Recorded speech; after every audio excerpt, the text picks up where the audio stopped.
Hi everybody, welcome to another episode of Terry's Tennis Tips. What I'd like to cover today is volleys and some overheads. Let's start with the volley first because the volley could lead to the overhead. When you're up at the net, we've talked about this before, your hands in a continental grip, your knees are bent, racket out in front of you, not too high above your vision, right under your vision, because when you're looking at the court and you're up at the net, you don't want the racket up in front of you, slightly below your eyes, then you can pick up the ball. Now, let's talk about the forehand volley first. As the ball comes to my forehand, here's the mistake a lot of people here at Saddlebrook make. You go to hit a volley, you see where my left hand is going? Look, here's where it was. Now you drop your hand down, which opens up my body. You end up hitting your volley back here. It's either in the net, it dribbles over, the other team runs up and hits a winner, or lobs over your head. You were here, fine. But as that volley comes right here, look at all I'm going to do. I'm going to take my left hand over, which turns my shoulders, allows me to drive the volley with a lot more pace on it. Let me go through it slow. Here I am. I'm waiting for a volley. I've got my continental grip. I got my racket out away from my body. It's below my eyesight. Here comes a ball to my right side, which is my forehand. Instead of dropping my hand down, which doesn't allow me to step into the ball, I'm going to throw my left hand out this way. It's going to turn my body, allow me to step in and drive the volley. Remember from the episode about the return of serve, the left hand is what makes this all happen. As I throw my left hand out in front, my racket goes back. I'm going to pound my forehand volley out in front of me. As soon as I hit that volley, I'm going to come back to this position. While I'm talking about a recovering position, I see too many of you doing this. I talked about this in earlier segments. You're up at the net, you hit a volley, you drop your racket down, there's a total extra step involved now. The ball's coming, I've got to raise my racket up and hit. Here's my ready position. I throw my left hand out for a forehand volley, I hit it. I snap back to a ready position. I'm ready constantly. Always be ready. When you are at the net, always think the ball is coming to you. Too many people in my lessons, I've heard you in organized play, two people are hitting the ball back and forth from the baseline. A ball comes to you. Oh, I didn't think that ball was coming. I wasn't ready for that. You should expect every ball when you're at the net. If you are ready and expect the ball to come to you, you cannot not be ready. So be ready. Here's my forehand volley. I'm throwing my left hand out in front. It turns my shoulders. I step in. As soon as I make contact, I go back to the ready position. That's the forehand volley. Let's talk about the backhand volley. Once again, the continental grip stays the same up here at the net. Here comes a ball over here to my backhand. My racket is still below my eye level. My knees are bent. Racket away from my body. Here's the left hand again. Surprise, you're going to talk about the left hand again. My left hand pulls the racket back, which turns my shoulders. As I step forward, the left hand will go out behind me, not drop down. Here's what I see you people doing. You take your left hand off, and you end up punching the ball, which goes nowhere. Look at me. I'm facing the net. I have no shoulders behind my volley. Here's the correct way. Here comes a backhand volley. My left hand starts everything in motion. It turns my shoulders. I turn, I step in, I throw my left hand out behind me. That's for balance. After I hit this backhand volley, I snap back to the ready position. Let's show a forehand volley and a backhand volley back to back. Here comes a forehand volley.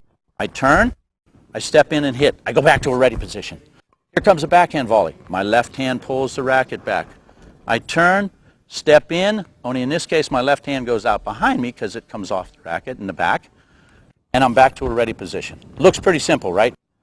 You have to concentrate on this. It starts by you being at the net expecting every ball. Every ball is mine. I can't help but not be ready if I expect every ball to come to me. This is going to make you a better volleyer. It starts with a good ready position. So when I'm watching you out there at organized play, please let me see what I'm showing you today. Come up and ask me. I'm at Saddlebrook, 8 to 12 on Mondays, 8 to 12 on Thursdays.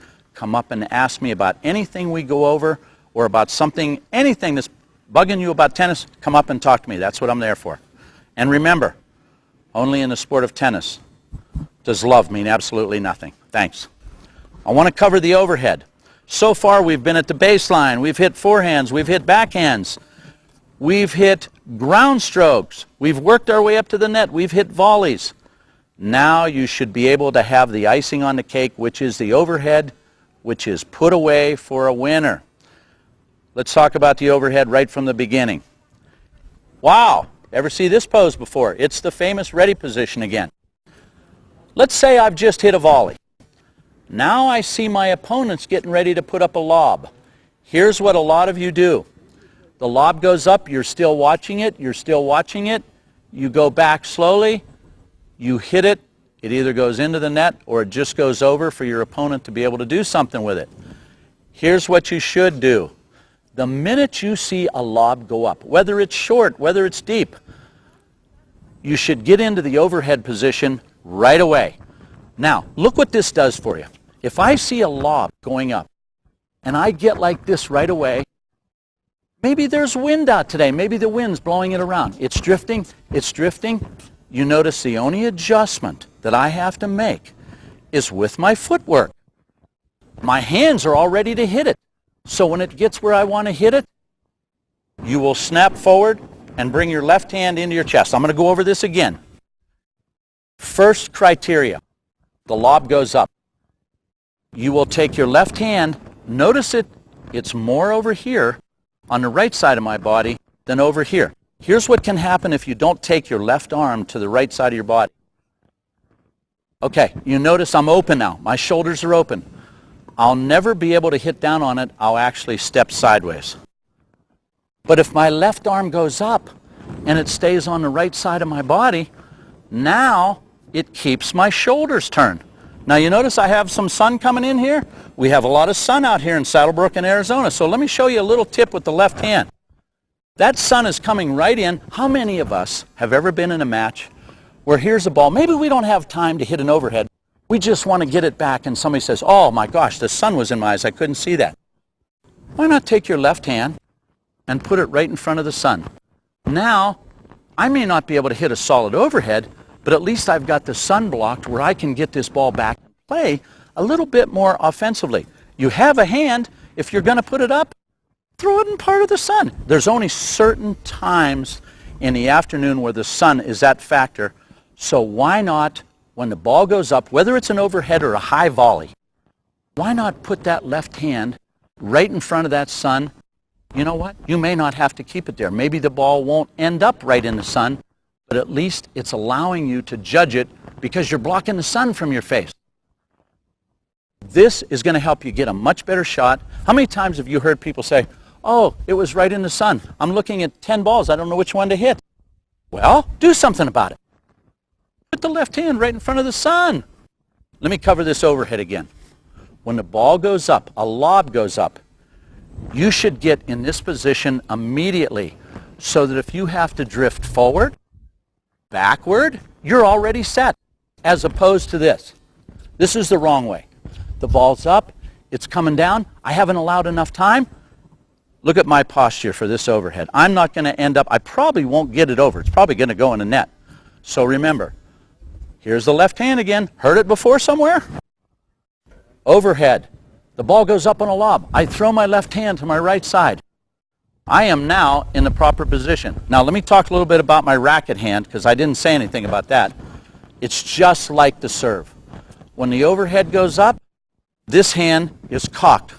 Almost like you see a football quarterback get ready to throw a ball. Same as a serve. My arm is cocked. Some of you hold your arm too far away from your body and you stiff arm it. Now, if for some reason you have shoulder problems, anything, elbow problems, and you can't cock this, then I'll tell you what. It's okay to stiff arm it, but keep your left hand up. You'll still be able to get more power from your shoulders. So, on the overhead, Left hand up to my right side before the ball ever starts to come down. Now, what about these short lobs that fall close to the net? Some pros might like you to take it out of the air, which there's nothing wrong with that. I prefer that you let it bounce. When I say close to the net, I'm talking about probably from here. I'm about 8 feet away from the net right now. If it's going to land in here, let it bounce. You let it bounce, the ball will come down to a lower level. You'll be able to turn that into an overhead, or you might even be able to angle a volley off. But if you try and take an overhead out of the air, close to the net, a lot of the people worry about hitting to the net. Pretty soon they're tentative, and they're going to make an unforced error. So, close to the net, let it bounce. Even an overhead that even drifts back, if it's real high, there's nothing wrong with letting an overhead bounce. It'll give you more time, and you'll have it at a lower level to be able to do more with it. So, those are some tips on the overhead I hope will help you. Once again, anytime you see me at Saddlebrook, come up and ask me about anything. For now, we're out on the overhead.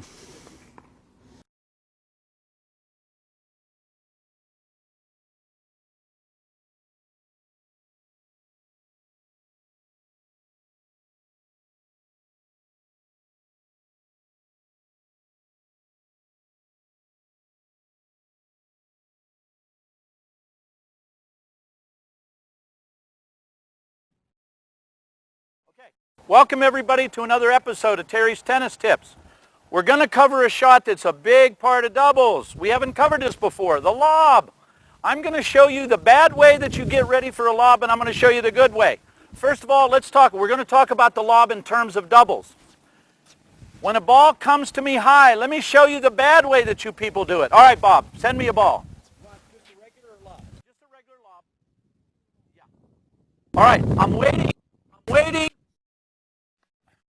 I never took my racket back until the ball bounced. Why? I've got all the time. Do you know that most people take their racket back late on the ball that they have the most time on? Let me say that again because it's hard to comprehend. People take their racket back late on the ball they have the most time on. Now, let me show you the right way to take your racket back when a lob comes to you. Here it comes. My racket's back already. All I have to do, you can't see that, but there's a lob that bounced clear back there. So what's so hard? I see a lob coming to my forehand. Once again, Bob, my racket goes back immediately. All I do is hit. Now let me point out something. You know how we've talked about the left hand in front of you on the forehand. I'm going to demonstrate this to you again if you didn't pick it up the first 2 times. When I take my racket back, go ahead, Bob. My left hand goes out to track it. I send back a deep lob. So the first part of this tip is, as soon as you recognize it's a lob, lay your racket back so all you have to do when it gets here is hit it. Let me show you the bad way again. Here's the bad way. Here it comes. I wait. I take my racket back. I had all the time in the world while the ball was coming to me to lay my racket back and get my hand out. Prepare. Have you tried to lob down the line? Your margin for error is too small.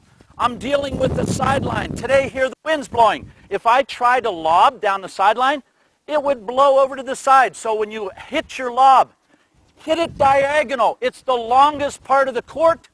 It keeps it away from the net person, and I buy more time. So I'm going to demonstrate the right way again with the left hand and the racket back. Here comes the ball. My hand goes back right away.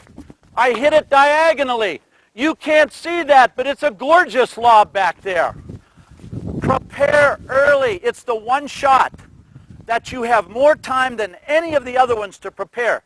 You're waiting too long to take your racket back. I'm going to start watching everybody and sending notices to your homes when you don't take your racket back. What does that mean? I don't know, but I'm going to reprimand you by sending notices to your house if I don't see your racket back early and your hand out. I think if you get too many reprimands, you have to come out and wash courts. I'm joking. So once again, here's the proper way. Now, I'm pulling it back on the backhand this time. But my racket was back early. Show me a forehand. Okay, Terry. Send it. Here it is. My racket's back early. My hand's out.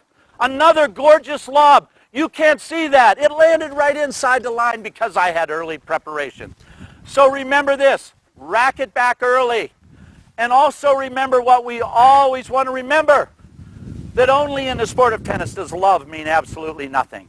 Tune in next time for another tip.